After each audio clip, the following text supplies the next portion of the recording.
किसी गांव में एक गरीब ब्राह्मण अपनी पत्नी और पुत्र के साथ रहता था। ब्राह्मण गांव से भिक्षा मांग कर लाता था, उसी से वह अपने परिवार का पालन करता था। एक दिन ब्राह्मणी अपने पति से बोली, मुझे अपनी कोई चिंता नहीं है स्वामी, मैं आपके साथ भूखी प्यासी रहकर भी अपना जीवन व्यतीत कर सकती हूँ, लेकिन मुझसे अपने बेटे की हालत नहीं देखी जाती। ब्राह्मण बोला, मैं तुम्हारी बात को समझता हूँ प्रिय, लेकिन भाग्य के लेख को विधाता भी नहीं बदल सकता, हमारे भाग्य में निर्धन रहना ही लिखा है। ब्राह्मणी बोली, भाग्य के भरोसे बैठे रहना मूर्खता है। अगर इंसान कोशिश करे तो वह कर्म करके अपने भाग्य को बदल सकता है। आप कहीं परदेश में जाएं, मुझे विश्वास है कि आप वहां अच्छी आय करेंगे और हमारा भाग्य बदल जाएगा। ब्राह्मण बोला, तुम्हारी बात ठीक है प्रिय, मगर मुझे भिक्षा मांगने और पंडिताई के सिवा कोई काम नहीं आता। ब्राह्मणी बोली, हमारे गांव में आपकी पंडिताई की कोई कद्र नहीं है, किसी दूसरे गांव या नगर में आपकी पंडिताई चल निकले तो हमारे बुरे दिन फिर जाएंगे। अपनी पत्नी की सलाह मानकर ब्राह्मण दूसरे नगर में पहुंच गया, परंतु दुर्भाग्यवश उस नगर में उसकी पंडिताई को पूछने वाला कोई नहीं मिला। इसलिए वह सोचने लगा कि इस नगर से तो उसका गांव भी अच्छा है, यहाँ तो सभी नगरवासी नास्तिक हैं, भिक्षा तक भी देने को तैयार नहीं है। ये सोचकर थक हार कर वह अपने गांव लौट आया और पहले की भांति पंडिताई करके और भिक्षा मांग कर अपना गुजारा करने लगा।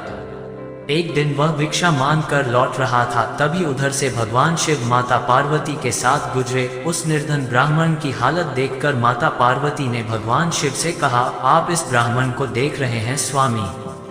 शिव बोले, हाँ, वह बहुत निर्धन है और दुखी भी है। पार्वती बोली, आप उसके दुख का निवारण करें नाथ, एक तो ब्राह्मण दूसरे दरिद्र, मुझसे उसका दुख देखा नहीं जाता।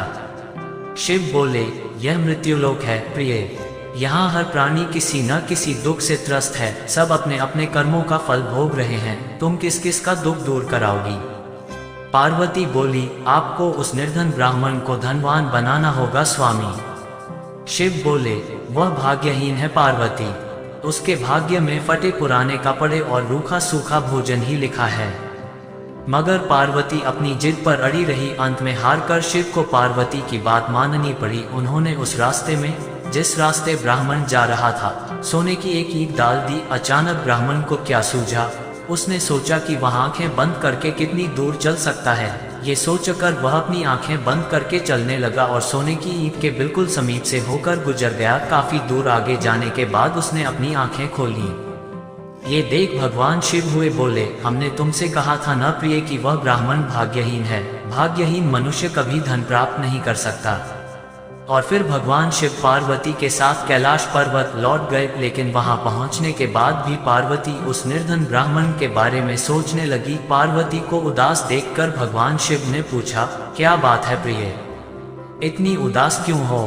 पार्वती ने भगवान शिव से निवेदन किया, स्वामी, उस निर्धन ब्राह्मण का परिवार 3 सदस्यों का है, उनमें आप किसी एक को धनवान बना दें, ब्राह्मण परिवार की दरिद्रता मिट जाएगी। आप उन तीनों को एक एक वर दें, मुझे उम्मीद है कि वे तीनों आपसे दौलत का वर ही मांगेंगे, इस तरह वे धनवान बन जाएंगे। शिव बोले, ठीक है प्रिय, जैसा तुम चाहोगी वैसा ही होगा। और फिर कुछ दिनों बाद भगवान शिव पार्वती के साथ ब्राह्मण के घर पहुंचे। साक्षात भगवान शिव और पार्वती को देखकर ब्राह्मण परिवार आत्मविभोर हो उठा। उन्होंने भगवान शिव और पार्वती के चरण स्पर्श किए। शिव बोले, मैं तुम तीनों को एक एक वर देना चाहता हूँ, तुम तीनों अपनी इच्छानुसार वर मांग सकते हो। ब्राह्मणी उतावली होते हुए बोली, पहले मुझे वर दीजिए प्रभु। भगवान शिव ने कहा, मांगो, क्या चाहती हो? काफी सोचने समझने के बाद ब्राह्मणी बोली, भगवान, मुझे दुनिया की इस सबसे अधिक खूबसूरत और जवान औरत बना दीजिए। भगवान शिव ने मुस्कुराकर कहा, तथास्तु।